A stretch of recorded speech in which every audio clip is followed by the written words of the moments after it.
respected senior BJP leader and member of parliament, Mr. Subramanian Swamy ji, Professor R. Vaidyanathan, Jagdish ji, Nikun Shah ji, Suresh ji, and Sree Iyer ji, whom we all fondly call as Shaku Iyer. Thanks for those wonderful words to introduce me. I keep forgetting how many things I've done in my life, so it's always a nice thing to know, oh, I must have done this.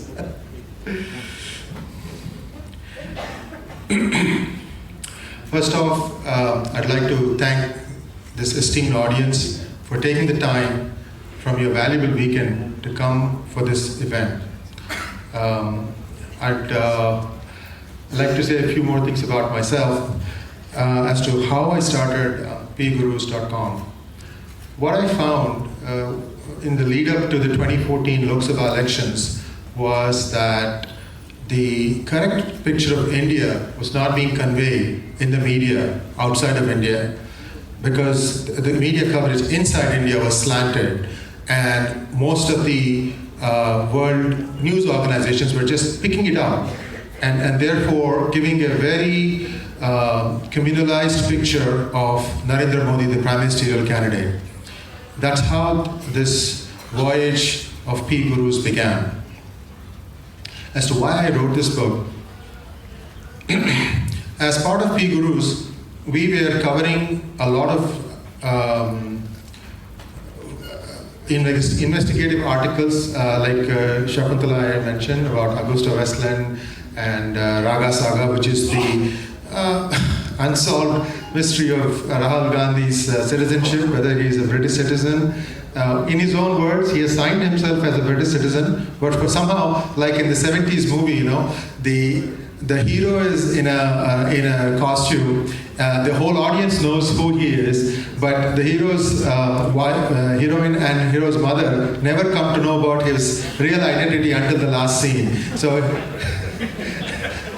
the same thing is being played out in our parliament, and in fact we put out a cartoon about the masterly inactivity of two individuals, one of whom was responsible for the murder of the wife of a minister in the UPA, and also of the citizenship of Rahul Gandhi. So when I looked at all the different articles we did on NDTV, many of them were very in-depth, because the purported crime, that of tax evasion and money laundering and staff manipulation, is not something that common persons do in a normal day of life. There was intricate transfer of money moving through multiple countries, and then money was brought into India with the sole aim of not having to pay any taxes.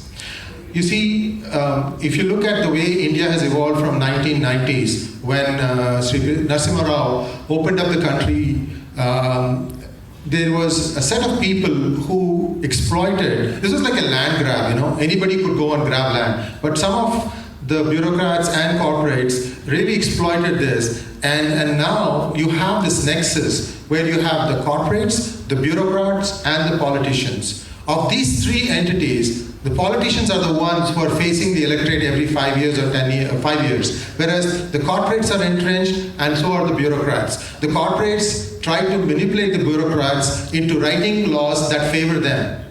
And this is exactly the footprint that the Reliance founder did. This goes back way back to the 70s. So NDTV is just one instance of how these three entities collude. I would really like to thank, from the bottom of my heart, Dr. Subramanian Swamy, who was there to release the book in London, in Delhi, in Mumbai, in Chennai, and today in Bangalore. That's a keen speaker. Words can't express my gratitude. Especially I'd like to bring to your attention what happened last week. On Thursday, he attended Rajya Sabha and then took a public flight to come to Mumbai. and he finished the session. He drove right back to the airport. The following morning, he has breakfast with the Prime Minister. Then he goes on to Supreme Court to plead the Ram Mandir case. And in the process, he missed one flight. But he still managed to take the next flight straight from the Supreme Court. He comes to Chennai. And we started almost on time. I mean, the kind of dedication.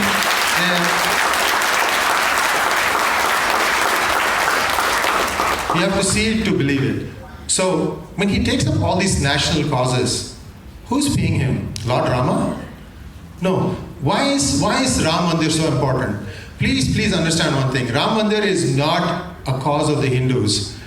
Our civilization, our great Bharatavarsha, has been in existence for more than 8,000 years. But in the last 1,000 years, it came under attack by two different types of races, and we still have managed to stand upright. However, in the process, a lot of us have forgotten our identity as to who we are. So in order to tell us what our identity is, it is very important to have all Hindus, first all Hindus, to rise beyond their caste, their creed, their varnas, to say, okay, what is the one thing that anyone in any house would have respect for or regard for? That is Ram, and hence Ram Mandir. And you can see the effect of this in the recently concluded elections in UP. Make no doubt about it. This was the most important, significant factor in the outcome of these elections. Dr. Swamy, I always equate him to James Bond. So you all know James Bond movies, right? There's a famous tagline, vodka martini, shaken, not stirred. In my opinion, Dr. Swamy likes his coffee filtered, and he leaves his detractors shaken and stirred.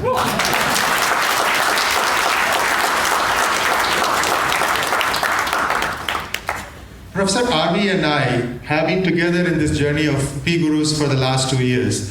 And I have never seen any other person include or put humor in 140 characters like the way Professor RV does. And I'll give you a couple of examples and you'll understand why.